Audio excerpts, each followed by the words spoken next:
Qu'a décidé la Chambre d'appel de la CPI dans l'affaire al-Bashir? Le 6 mai 2019, dans l'appel interjeté par le royaume hachimite de Jordanie, la Chambre d'appel de la Cour pénale internationale a décidé à l'unanimité de confirmer la décision de la Chambre préliminaire 2 de la CPI, dans la mesure où elle a conclu que la Jordanie, état partie au statut de Rome de la CPI depuis 2002, avait manqué à ses obligations en n'arrêtant pas M. Omar al-Bashir, alors président du Soudan, et en ne le remettant pas à la CPI alors qu'il était sur le territoire jordanien afin d'assister au sommet de la Ligue des États arabes le 29 mars 2017. La Chambre d'appel, notant les circonstances particulières de cette affaire, a décidé à la majorité d'annuler la décision de la Chambre préliminaire concernant le renvoi de la non-coopération de la Jordanie à l'Assemblée des États parties et au Conseil de sécurité de l'Organisation des Nations Unies. Comment la Chambre d'appel est-elle parvenue à cette conclusion? Avant de se prononcer sur l'appel interjeté par la Jordanie, la Chambre d'appel a invité le Soudan, M. al-Bashir, d'autres États et organisations internationales et régionales, ainsi que des professeurs de droit international, à soumettre des observations écrites sur les questions soulevées dans cet appel. La Chambre a aussi tenu une audience sur ces questions. La Chambre d'appel a estimé que l'article 27.2 du statut de Rome de la CPI, qui stipule que les immunités n'empêchent pas la Cour d'exercer sa compétence, reflétait le statut de droit international coutumier.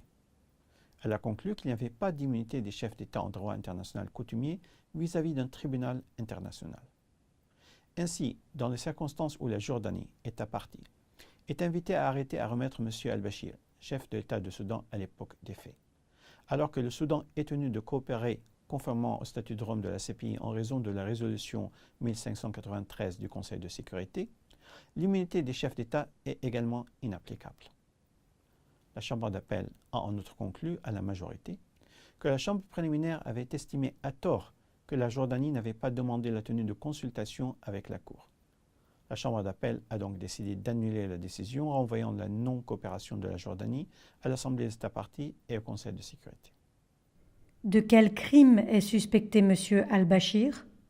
La situation au Darfour, Soudan, a été déférée à la CPI par le Conseil de sécurité de l'Organisation des Nations Unies dans sa résolution 1593 datée du 31 mars 2005.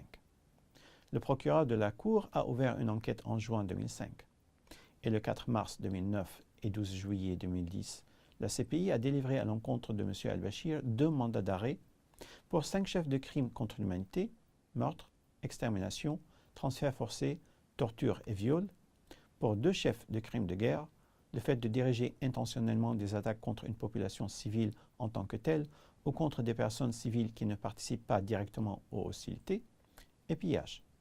Et également 3 chefs de génocide contre les groupes ethniques Four, Massalites et Zarawa au Darfour, Soudan, et ce entre 2003 et 2008.